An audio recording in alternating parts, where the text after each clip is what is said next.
I'm Mitchell Lewis and President and Founder of Fetch Freight. Today's conversation will be focused on understanding the current shifts in the freight market and helping you make sense of what's ahead. We'll cover what's happening now, what's likely coming over the next 6 months, and how you can use this information to strengthen your strategy for the back half of 2025. Joining me today is Brett Lankford, our Director of Strategy. Brett's background spans both sides of the freight world, first with major 3PLs, then leading transportation strategy for Conagra Brands and Campbell Soup Company. He leads our team as they broker shipments for our Fortune 500 shippers while also crafting tailored solutions for local and regional businesses of all sizes. We're based here in Birmingham and proud to be one of the fastest growing freight brokerages in the country. So thanks again for joining us. Appreciate it. So we're here to review the mid-year state of freight and the forecast through the end of this year and into 26. We're going to spend a lot of time discussing the supply side of the market. I think we're all reading the headlines every day about tariffs, and we'll definitely speak to that. But it's such a moving target. So we're gonna touch on it, but we want to spend a lot more time on the supply side. The supply side being the driver and carrier capacity side of things. After we cover supply and demand conditions, we'll get into the freight forecast and what we're expecting for the back half of 25 and into 26.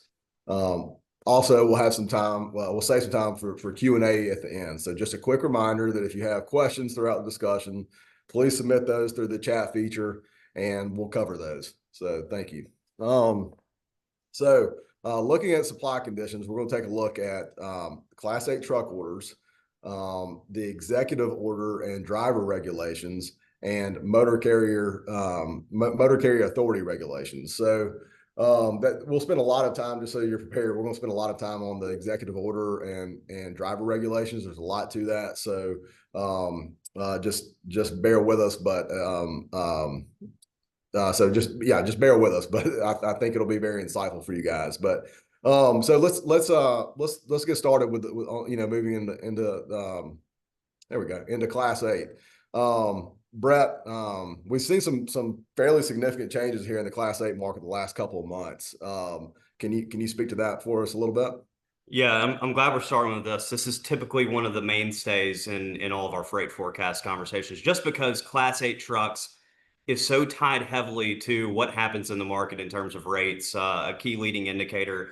And one thing I'll just call out, the last 3 years has definitely been an anomaly with continued investment above replacement levels, basically adding capacity while the market has been in this long slide, this freight recession over the last 3 years. But the encouraging sign here in Q1, just with the latest numbers that came out in March. So March came in at about 12,000 units in terms of new truck retail sales for Class 8. And what this means is that in Q1, you can see this blue line going across the middle of the chart. That's the replacement level. That's roughly about how many units need to be added each month in order to keep just capacity on par.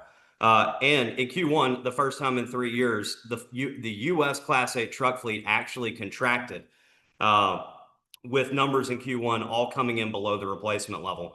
One other thing to mention is just the new order backlogs also. There's always a backlog of new orders, but what we've seen is that they've stalled out at a very low level here over the last 3 to 6 months.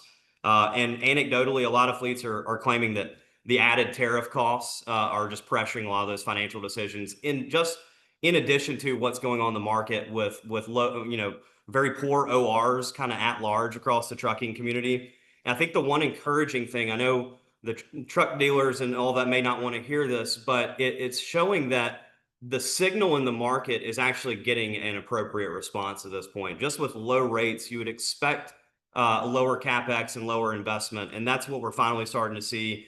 I also see this as a very good factor to show that we're kind of on the way out of this really what's been an anomaly over the last 3 years. I want to mention one other thing just on emissions.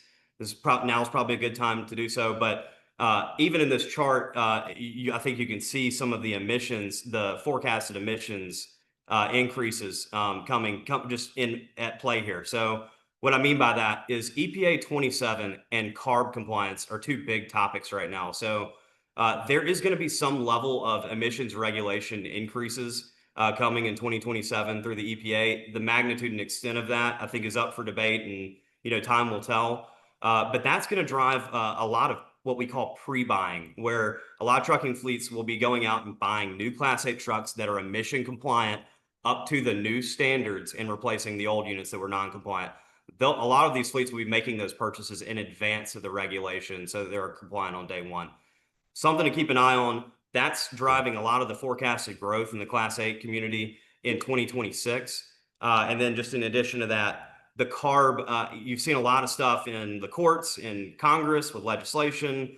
California has an outsized impact, just being the largest state economy in the U.S. And what they decide to do inside their borders has a spillover effect in the rest of the country, just because of just the interstate just component of how transportation works in our country. So that's something to keep an eye on. I think, the story's not yet written on how this all plays out. I think the court cases and the hearings will kind of be, where all the eyes and ears are at this point, just to see how that plays out. But I expect emissions to come into play, particularly in 2026.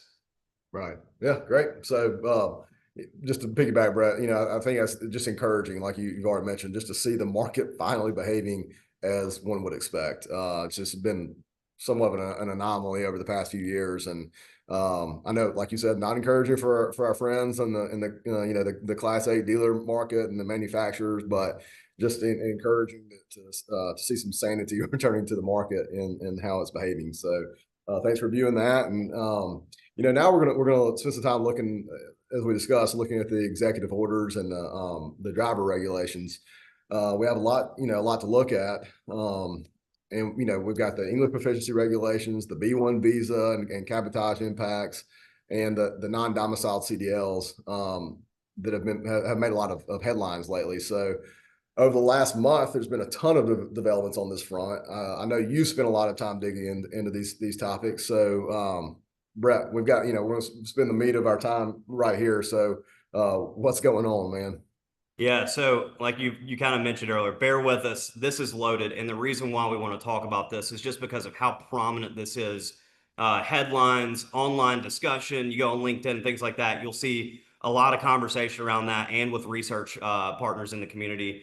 But I'm going to start off with the executive order on English proficiency. So April 28th, President Trump signed an executive order and I'm just going to kind of read. This is from the executive order and the language in it. It directed the transportation secretary to rescind guidance that's seen as lenient towards English proficiency, revising out of service criteria to ensure that drivers found in violation are in fact placed out of service, meaning they can no longer operate a truck, and also to review state issued non-domiciled CDLs. And we'll get to that topic. There's a lot there too, and we'll explain what a non-domiciled CDL is when we get to it. But those are the three things that were written in the order. So that's kind of pen to paper, and then it's about how does it get implemented, and then enforcement as well beyond that. So the next step was the implementation of the guidance. So May 20th, Transportation Secretary Duffy issued guidance to the FMCSA to place non-compliant drivers out of service. So that's where it actually was implemented. The enforcement is TBD, and that's going to be a combination of federal enforcement and really collaborating with the local law enforcement and state agencies as well, is I think where we're really going to see this actually be implemented in terms of enforcement and penalties. So that's kind of what happened on the executive order and where we're at today. So these are now officially in rules with the FMCSA. The next thing I want to talk about is B1 visas and cabotage. And I'm going to start off with what both of those are. So this has been a very, very prominent topic lately in the industry. Some believe this is a huge factor in what's been influencing the market over the last 2 or 3 years. But a B1 visa is a 6-month temporary visa. It is a work travel visa. Many of the cross-border drivers from Mexico and Canada leverage these B1 visas to come into the country to deliver cross-border freight. And that's where you get into the element of cabotage. Cabotage is where a Mexican or Canadian federally licensed driver based in those countries hauls freight into the United States cross-border. That's legal, but they have to return either empty back to their country or haul a shipment back to their country of origin. They're not allowed to haul shipments domestically within the U.S. That is cabotage, which is illegal. And I just want to kind of talk about like the impacts of cabotage. And one of the kind of big research data points that we have is from the Teamsters. In 2019, they commissioned a study on B1 visas down in the border markets, Nuevo Laredo, and things like that.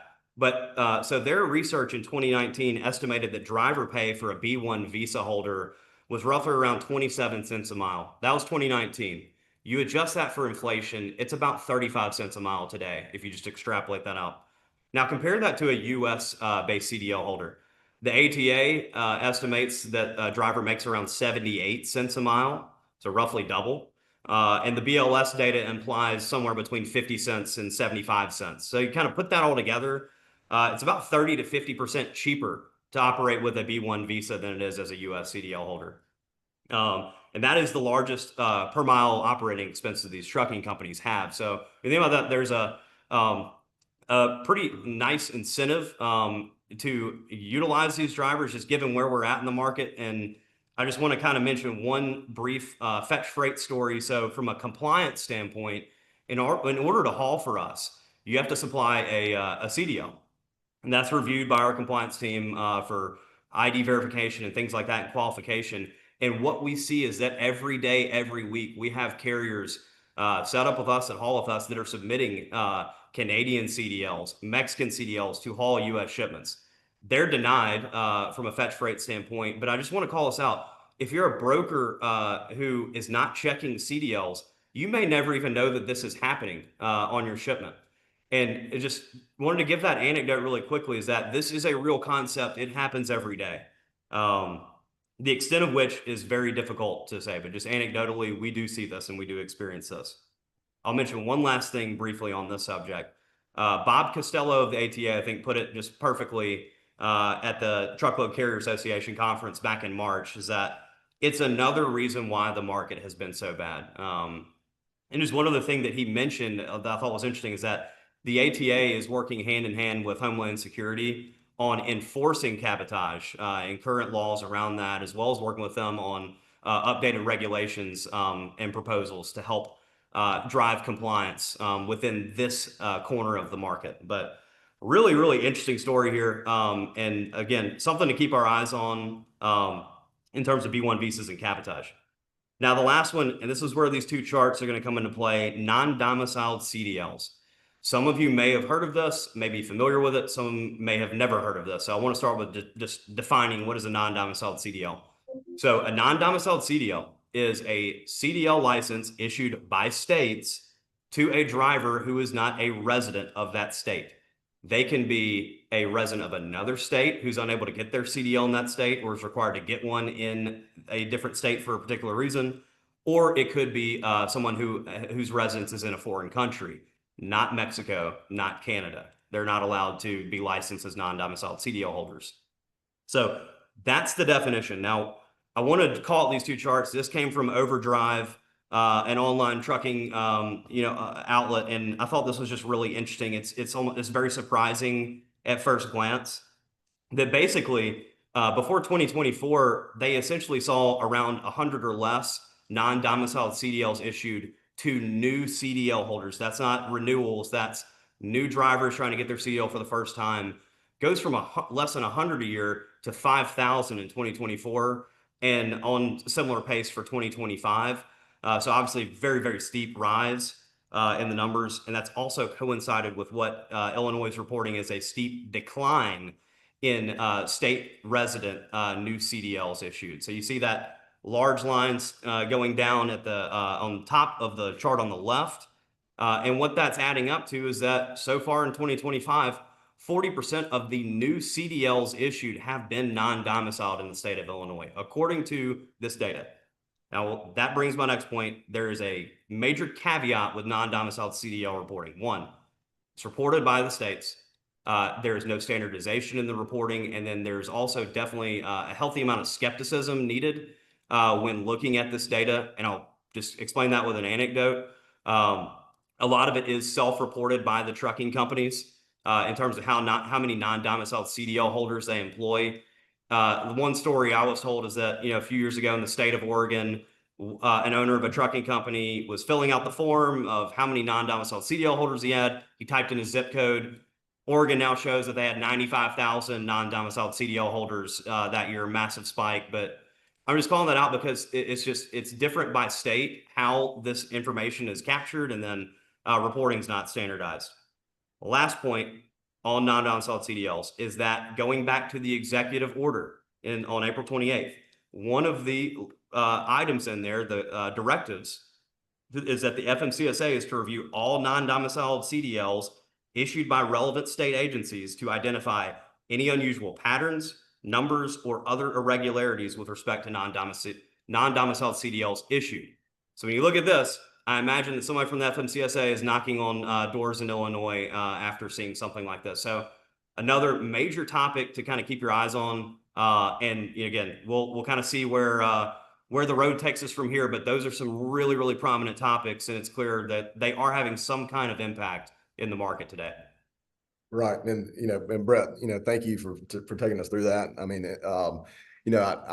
one thing I would almost maybe challenge just a little bit is just, the B1 visa and cabotage and non-domiciled CDLs. I think those are somewhat flying under the radar for a lot of people in the market. So that's definitely, that could have an outsized impact. I feel like a lot of the focus has been on English proficiency, just because it's easier to understand, I think. But at the end of the day, this is all going to come down to enforcement. To what degree is it going to impact the market will be determined by the degree to which it is enforced. So and some interesting information that came out this morning, that Freight Caviar was reporting that the latest FMCSA budget request proposed a 7% reduction in the workforce. So you have all these regulations, all these new big headlines. But to what degree are they able to enforce them? That's what's going to, ultimately determine that impact. So, that's actually, I think, a good segue into our next slide. We've recently learned here, the FMCSA is moving to a new online registration system called Modus. This one really caught me off guard completely. This data came out, I think it was last week, I believe it was. It sounds like it's really something that could have a potentially very meaningful impact potentially, and maybe even have an impact on fraud mitigation too. So, Brett, I think that the graphic we're looking at here is kind of outlining the registration process and some of the impact of some of the changes over new carrier registrations over the past, really since April, when when Modus went into effect. So can you want to elaborate on this one for us too? Yeah, no, I'd love to. So just one thing, Modus they're describing as their new one-stop shop for carriers. And again, it's kind of a long overdue revamp of the system, and it includes a lot of things around like identity verification, biometric screening, things like that. I actually watched a demo the other day that the FMCSA put out on how to navigate Modus, just to kind of see a little bit of what our carrier partners are experiencing when they do that. But I'd say the one big theme, and it kind of goes along, is like there is change underway at the FMCSA. That's very, very clear at this point. And they are stepping up enforcement, some enforcement of things that were already perhaps in regulations, just different ways of actually weeding out non-compliance and things like that. But I just want to talk about this for a minute. So first off, I'd say by and large, more or less, everybody should be cheering for this. So this is definitely a tailwind for fraud prevention. And brokers, trucking companies are victims of this. Shippers are victims of this. Kind of everybody in the supply chain. It's been a major theme, basically anywhere from 500 million to $1 billion a year in cargo thefts and stuff like that. That's really just taken off over the last 4 years. This is an important step of helping weed out chameleon carriers. A lot of these fraudulent parties that pretend to be trucking companies, these cargo theft rings, things like that. Also, carriers that are turning and burning MCs. They're looking for irregularities, and then also things that are, potential signs of duplication on these, like, kind of copycats and things like that. This is definitely not a silver bullet, but it's definitely encouraging to see that this is a step in the right direction. I will say this one chart, what is it telling us? Particularly like this last, far right side of the column where it kind of drops off a cliff. This is really showing you the throughput of the filing process for carriers who are renewing or signing up for new MC authorities with the FMCSA. And you could look at it and say, like, yay, they've look at all the fraud that they've knocked out, but I think that's a piece of it. The other piece is, again, it's throughput. They're implementing more enforcement. They're more heavily scrutinizing these new authorities. So some of this is actually, and even anecdotally, some good carriers are potentially waiting, and also just delays. I've heard rumors of a lot of frustration with the process from some corners of the market. So I do think that there's an element of probably just timing and delays with all of the new efforts that they're making that's leading to a throughput change here. Certainly see this as somewhat of a headwind for the capacity side of the market. I mean, you think about it, there's less MCs getting approved off of 1 month of data. This will be something really interesting to see how this plays out over the next 3 to 6 months. But I would say kind of a lot going on with the FMCSA. This is just one other example of it. But again, hopefully it's effective in weeding out the fraud and helping us combat that. That's a huge topic that I think everybody's been mindful of in our industry. Doesn't matter which side of the fence you play ball on. No doubt. Yep. And I think, one other thing, as I understand this chart, this was reported by Carrier OK, which I was, really proud of them for shedding some light on this. But I don't think this is, I promise I probably need to go back and review and remember when we first registered our MC and how that process looked back then. But as I understand it, this is the number of carriers that have made it to that 21-day review period. So this month will be pretty critical. The data that comes out in June of how many new MCs are actually approved after this 21-day review process that we've seen a massive decline in. So it'll be really interesting. I think we've got another week or two to really start to get a sense of the impact of this. But definitely something to keep an eye on, and could really be have a really truly meaningful impact on, like you said, fraud, capacity, and a lot of different ways. But either way, I'm thankful for the new system, and hopefully it's keeping some of those bad actors out of the market. So that's a lot there, on the supply side. Now, I guess we get to turn the page and look into, demand conditions, and just, the big one that we all talk about, tariffs, and then economy and consumer sentiment, and just seeing where we are right there, and where we are right now, with regard to just the health of the economy, and how is the consumer seeing the economy today. So the first slide, tariffs. I think we've all heard a little bit about them by now, so definitely need to spend a little bit of time here. We've seen the headlines. It's a moving target. You know what I mean? Like, it's hard to really incorporate this into a forecast. We've seen that. That'll come out, we'll highlight that when we get to our actual forecast, the way we're looking at it for the back half of the year. But I think this slide really gives us a healthy way to look at tariffs and the impact on freight demand right now. So Brett, what are we looking at, man?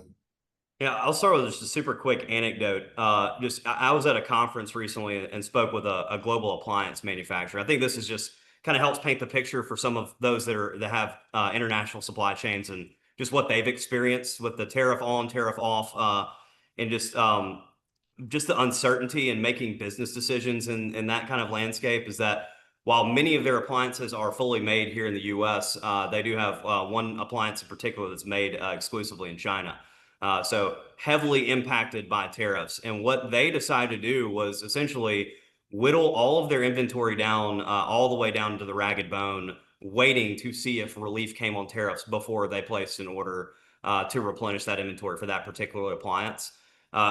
You get the news that came out just a couple weeks ago with the tariff pause. the 90-day pause that's set to kind of roll off sometime in August. But I would imagine that they have quite a few TEUs in transit right now across the ocean, and that's what this chart's showing you right here is just showing you kind of the whiplash effect of volumes. So I mean, you can look at kind of where they're at year over year on the far right. Obviously, volumes have been depressed from a year over year standpoint as of today. But when you look at week over week in transit TEUs, really, really large rises, 30% out of the Port of Long Beach and some other areas as well. But, there is some magnitude of a wave of boats coming en route to the U.S. right now. I've read reports of, 40 to 60 boats currently in transit right now across the Pacific that basically were loaded and ready to go for the tariff pause.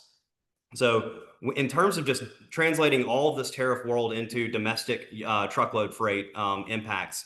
So Father's Day, roughly this month is an area to keep your eye on just time wise, because that's roughly when the first boats from the West are estimated to land on the West Coast. And then about 2 weeks later on the East Coast. But it's going to be really important to see how capacity in the U.S. Responds to this. Market in a pretty good place right now, still very soft.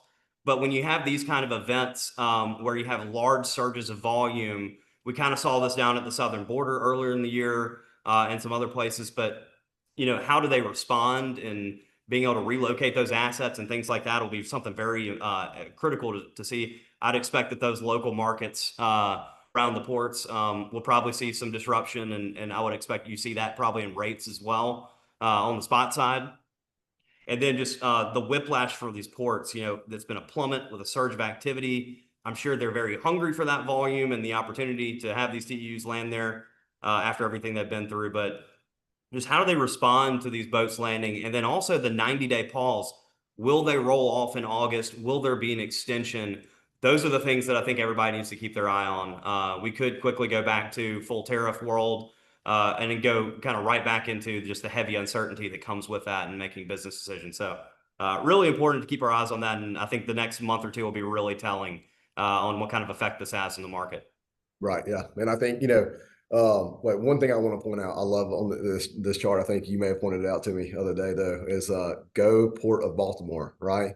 314% year over year increase. And it just jumped out at me. And I thought it was pretty comical once we stopped and realized that was the bridge collapse and repair. So anyway, pretty funny, but obviously recovering some from that. Right. Absolutely. So, again, definitely something we're going to keep an eye on. I think our expectation is that, as we said, Father's Day seems to be maybe the leading edge of when we start to see this container volume make its way to the ports. Expectation would be for it to first, hit the intermodal network, and once you start seeing some bottlenecks there in intermodal, then you'll see some of that capacity move over to over the road transportation and impacting dry van rates. So again, I think we see that beginning in mid late June, and then in early peak season. So which is what would lead us to believe that we're going to have a pretty or not a pretty tight, but see some impact on freight demand here on the last 6 months of the year. So, the last piece here on the demand side, consumer sentiment. So, been all across the board. I feel like the headlines have been. I think this was pretty funny when we started reviewing this to try to understand what the headlines look like on consumer sentiment versus some of the reporting. There's some contradictions there, but Brett, let's look at the headlines and the reality there. Yeah, I mean, if you just look like the kind of way we organize this is bad news on the left, good news on the right, in terms of bad, poor sentiment, good sentiment, and also consumer confidence. But summarize this, it's been an emotional roller coaster that I think we all know is not yet over. I think so. Again, this is kind of feel versus real. This is I want to explain that just a little bit. we had big news come out just recently from the Fed at the end of last month, just in terms of Q1 performance on the GDP. It was actually negative. So negative growth in Q1. But that in of itself, you see that, and it's like alarm bells and everything going off. The devil's in the details, they say, in that number. And I think one thing that's very interesting is that with this large surge of imports that came in advance of the tariffs, had an impact on GDP, a negative impact. So when you calculate GDP, imports are a subtraction out of that. So any surge of imports is going to impact GDP negatively. Um, but the interesting thing is, if you look at consumer spending, it grew quarter over quarter. Investment grew quarter over quarter. And that's kind of maintained a trend, particularly in the consumer spending, is that it has been actually growing throughout the last few quarters. I'd say in Q1, the rate of acceleration slowed down. It was not as much growth, but it did grow in Q1. So if you really strip out the import component that occurred in Q1, and which is kind of an anomaly in terms of how large it was, is that the Q1 economy growth here domestically actually was pretty decent. It just really shows you just the consumer resiliency. You see the bad news, the negative sentiment, but then the data shows that consumers have been actually very resilient, continue to spend money, and continue to purchase goods and services in the country. So I think that's a cause for optimism, really, when you see data like that shows like the economy is not crashing. Yes, the GDP number was bad. There's context to that, which I just kind of spoke to, but I'd say that's kind of the big story, is that the consumer has stood up to a lot of this inflationary pressures and that things like that they've been experiencing over the last couple of years. So pretty encouraging overall with everything that's been going on.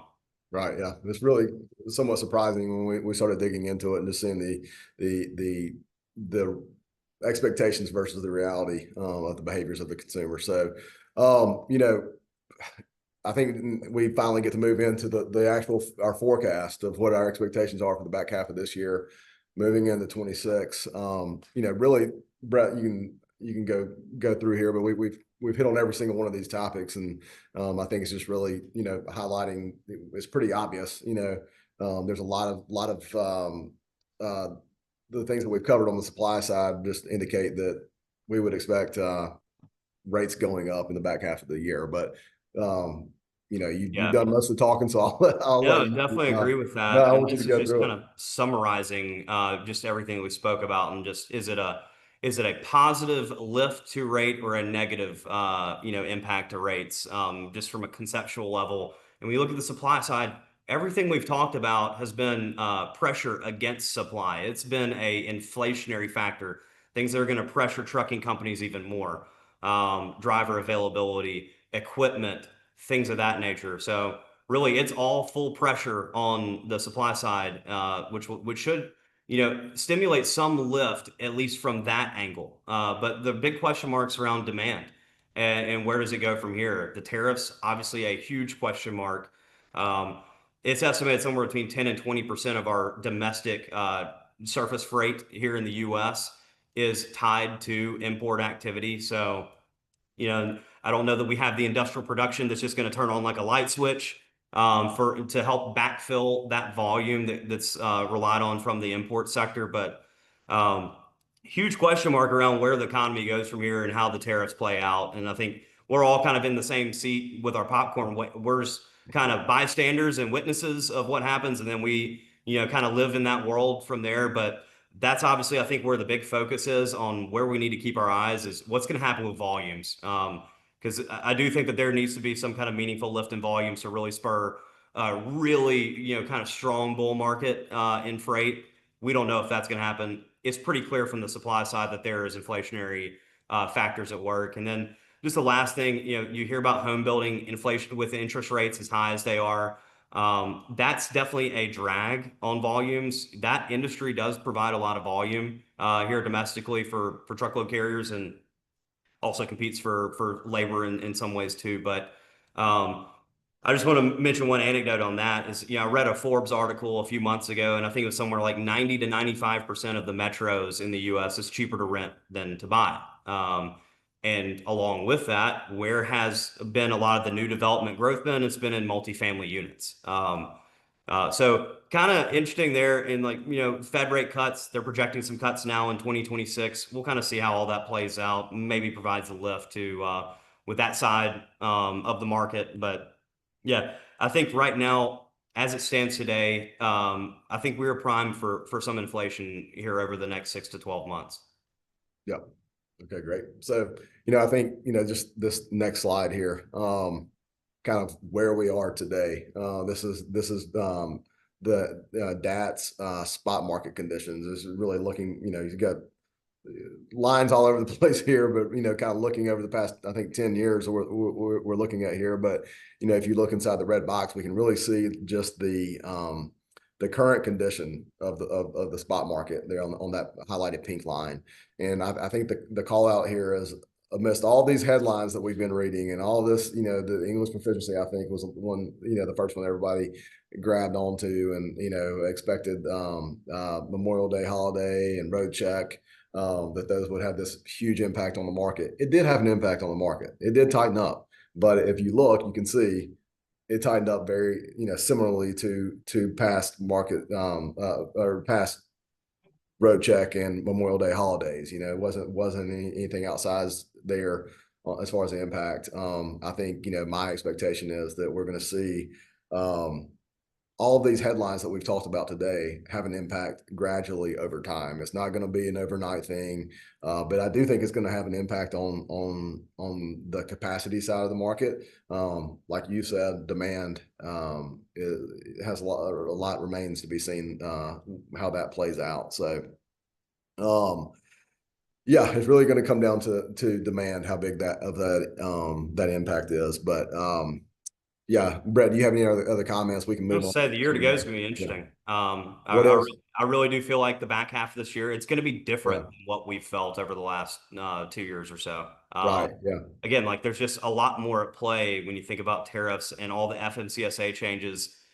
I'm not sitting here today telling you when and where and how much it's going to impact it, but it is pretty clear we have new factors at play now. That's the truism. So, Yeah. um, I think the biggest impact that I expect that we will see to have a quick impact is going to be back half of this month and into July and August with the imports. And definitely agree. that, and that could be a temporary lift to rates. But either way, I think that's the biggest thing that we see that could have an immediate impact and quickly impact the market. But let's look ahead to the actual forecast, the most recent one that we have from ACT. So, I think we have two different charts here. We're looking at one from November of 24 and one from April of 25. The guys at ACT Research, the team at ACT Research, are phenomenal at what they do. But again, we're all playing with this data that this constantly changing information, these different inputs to our forecast. So I think this was a great, just two charts to look at next to each other to see how quickly things can change. But Brett, I'll let you take us through this. I mean, I love this side by side. I've presented this in QBRs with some of our customers and things like that, just to help explain just how quickly outlook can change with the power of the pen. So this November 2024, this is Q4 of last year on the left, and what was expected to happen in terms of U.S. dry van spot rates for 2025 and 2026. And if you look at this is the chart on the left. The orange bars down at the bottom showing you the percentage year over year impact. So by the end of 2025, basically 20% inflation, pretty significant inflation was basically the outlook back then.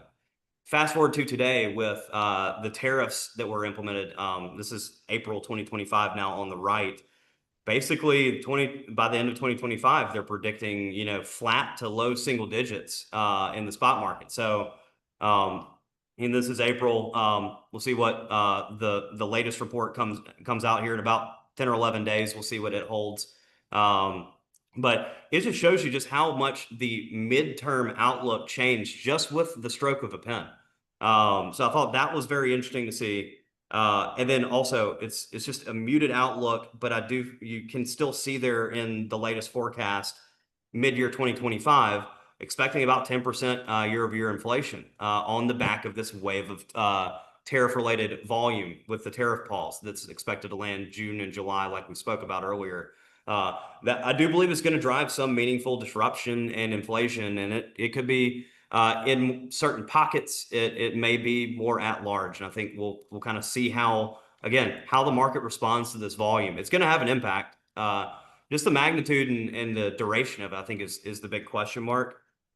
And I will say, just with the market intelligence, we consume a lot of it from a lot of different places. Act Research is our partner, and does a great job with it. But if you look at even what some of the other researchers out there are putting out, nobody's really wanting to kind of put the stake in the ground and really call very strongly for inflation. A lot of them have good logic behind why, but it's been pretty clear over the last 3 years, there's been a lot of market intelligence providers who have been burned trying to predict inflation in what's been just a strong deflationary time in the industry, an anomaly. I just think that there's a reluctance to kind of be the canary in the coal mine and say that, hey, inflation is coming, but also a lot of what's happening is developing so rapidly that I think when we actually start to see some of it come through, not just in executive orders and regulations, but actually in impacts, when we start seeing real hard data, I think you are going to start seeing some meaningful changes to some of these outlooks. And I think that's just what everybody's waiting for. They want hard data to base any kind of drastic changes to the forecast at this point. We've been living in flat to down for so long that I think it's really hard to make a call with conviction without seeing some of that hard data come through. Yeah. It's been interesting to see. Like you said, we've both been in this industry for, well over a decade, and come across lots of economists or lots of consultants in this space who are paid to make these predictions every day, and it's been so interesting just to see the delta between the forecasts here recently, especially. I mean, I've seen them as high, the inflationary predictions recently predicted to be as high as 20% in the back half of this year. So it's going to be, really going to be interesting how this all plays out. But, as we've already reviewed, looks like everything that we're looking at right now on the supply side, that's what's, the real where any meaningful changes look to be happening right now, is potentially on the supply side. I don't know, to wrap it all up, sum it up, we think the market is going to be inflationary. To what degree? We're not prepared to say that we can see the future enough right now, but we do think it's going to be inflationary. But here, I think it's a good time. I've already got one question here, and I think this one, as I read it, really kind of jumped out at me. And because this is something we haven't even talked about. And anyway, what do you expect with hurricane season coming up? And I think that was pretty interesting, because it's like, we haven't talked about it. Market seems to be pretty close to imbalance right now, is my read on it. It's very close to balance. And when some sort of a weather event like this happens in a market that is in balance or somewhat capacity deficit, you see an outsized response in spot rates. So anyway, I guess I've already answered that question myself, but Brett, what's your take on that question? I mean, this has kind of been in the news here lately, and we're really close to the Gulf here in Birmingham too. So, I mean, a lot of us are kind of stakeholders and kind of how weather impacts, particularly that area of the country. But, recent headlines have come out around what's FEMA, and that FEMA has gone through changes too under the new administration, but what's their hurricane response going to be like? And I think like the statement that was made was essentially, hey, it's the same playbook as last year from their angle. But these events tend to be very disruptive. There will be hurricanes. It's just where and what magnitude we're going to see. But whenever we do, we may not have a Katrina this season, but we do know that we're going to have a hurricane. It's just, these events are always disruptive. It displaces capacity. Cities and infrastructure can be underwater or damaged and destroyed, as we saw. You're particularly looking at this Helena that impacted in North Carolina, and some of the road closures and interstates even that are still under repair since the last season. But I mean, time will tell. And again, it's just be nimble and have the business intelligence tools in place to make sure that you can understand your exposure and your risk, what shipments you have in flight. I'll give a quick anecdote. Back from my time on the shipper side, when we dealt with these situations, it was a very kind of a very basic process for trying to understand what the impacts were of these hurricanes to our freight spend, to our shipments in transit. Look at things picking up or delivering in Houston, Texas, if that's the impacted area, for example. But another thing just to be mindful of as a shipper or even as a transportation provider is keep your eyes on loads that are going to be in transit through those areas. And that's a little bit more difficult to achieve. It's easy to pull the zip codes in the states for the pickup and delivery, but there could be service risk. There could be delays and things like that that can impact things that are even just traveling through certain areas that are impacted. So I'd say just be mindful of that, be nimble, and be aware of what you have so that you can respond and react accordingly if we do see major impacts from the hurricane season. Good. Okay. One more. Let's see. And I think I've only got one other question right now. So if anyone else has anything, please feel free to submit it. But the next question: what tools or technology can help us see see what's going on with our freight costs and keep things under control? I mean, I've got one comment I would make on this that I've thought was really interesting, kind of over the last 3 years, and I saw it from my time on the shipper side.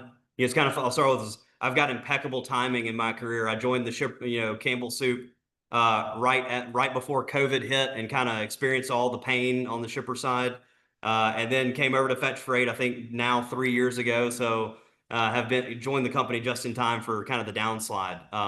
But when you think about a potential return to inflation, one of the strategies that we've seen a lot of particular enterprise, large Fortune 500 style shippers employ from their routing guides is obviously primary contracted carriers through a routing guide, but then letting the rest of the volume slide to the spot market. And I think from a shipper's perspective, a pretty savvy move during this in a very strong deflationary environment. Why send it to a backup carrier who may not have a lot of exposure to this lane, a lot of density on this lane at a locked in rate versus capture the favorability that's happening in the real time spot market as rates are sliding? So, I mean, that's been kind of a savings lever that a lot of shippers have pulled over the last couple of years just to capture the favorability that's been happening in the market. But I think the one thing that's going to come back into play is backup routing guides. We've seen many shippers not publish backup rates, not even have backup routing guides, and are comfortable with it going to the spot market. I think that that's going to be a very important lever as particularly shipper partners to really understand and devise a very cohesive strategy around how you're going to utilize backup rates. Are you going to publish backup rates? How many within what kind of inflationary band relative to the primary carrier? And what your tolerance is for locking in a backup rate. I think those are things to think about as a shipper. And then also the spot market's going to become a not so good thing. It's going to be where you start to see rate risk and where you see budget risk as a shipper. So it's going to be important to kind of lock in, I think, at least some buffer to help mitigate how exposed you are if we get into what's predicted to potentially be an inflationary market here in the back half. Great. Okay. Let's see. Two questions. One, let's see. Does Fetch Freight utilize cargo vans in Central Florida? If so, how does one become a carrier? Yes. Great question. Please, if you to the person that submitted that question, please just send your give us your email address there in the chat, and we'll reach out to you and get that squared away for you. I'll also mention just really quick on that, Mitchell. Yeah. The carrier partners and those inquiring about hauling for Fetch Freight, you can also go to our website, fetchfreight.com, and we have a pretty intuitive path for onboarding there and getting in touch with a carrier sales representative to start kind of exploring opportunities together and learning a little bit about the opportunities that we might have together. So I'd strongly encourage you, go to the website. The carriers page, I think, gives a lot of good information about what entails and what's required to haul for Fetch Freight, and can kind of get you started on that path too if you want to self-serve that and kind of take the bull by the horns. I would strongly encourage that. Yep. Okay, great. Another question. and this is just a clarification question. Just to clarify, you are suggesting that the capacity will be flat or reduced and freight levels will be relatively level. I'm going to read that one more time. You are suggesting that the capacity will be flat or reduced and freight levels will be relatively level. So I would say, in terms of short-term outlook, volumes are going to rise. I think that's very clear from what's anticipated on the import front. Long term, like we said on the GDP discussion, consumer spending has been pretty strong. If you net out the GDP effect from imports, the economy grew, volumes grew. It's been very moderate, low growth. So I'd say like just big picture. Flat to up, low single digits is kind of like the near term volume outlook. When you think about like 12, 18 months, there's no major expectations currently from like a big systemic impact to volumes outside of what's going on with tariffs. So short term, wave, definitely a surge of volume. Long term, kind of moderate to mild growth. Right. Hope that answered and clarified that Capacity question. front, it's pressure. It's That's what, yeah, and a just decrease to capacity. You think about ORs and profitability. A lot of this has already been happening. All the factors that we mentioned, all the new news that's come out really in the last 45 days is certainly a headwind to capacity, meaning that I would expect more capacity exits. Yeah, and I would also say that it may even be that it's a reduced input of capacity. So it's slower for new carriers to come into the market to replace those that have who naturally exit the market. So there's headwinds to entering into the market. So that's and I think you may see some carriers exit the market due to some of the regulations we've seen. The other thing that I personally have not heard anyone talk about, but I'm interested to see is how will the insurance markets respond to some of these new regulations that are coming out. So that remains to be seen. I don't even know where to start that conversation yet, but it's a question that I have for later on in the year. But anyway, hope that answers that question there. I don't. If you have any last questions, then please go ahead and submit those. But I don't see anything right now. So here's our contact. This is my direct contact information. This is my cell phone number. Feel free to reach out to me. Email me directly. You can visit our website or find us on LinkedIn if you want to connect with us there. But to those who joined us today, we appreciate you attending the webinar. We hope that you found this to be helpful and insightful. And again, if you have any questions, something comes up, you just want to further this conversation and give views that may even be contrary to ours, we'd love to hear from you. But we appreciate your time, appreciate you giving us the time of day and listening to us. And we wish you guys the best of luck through the end of the year. Thanks, everybody.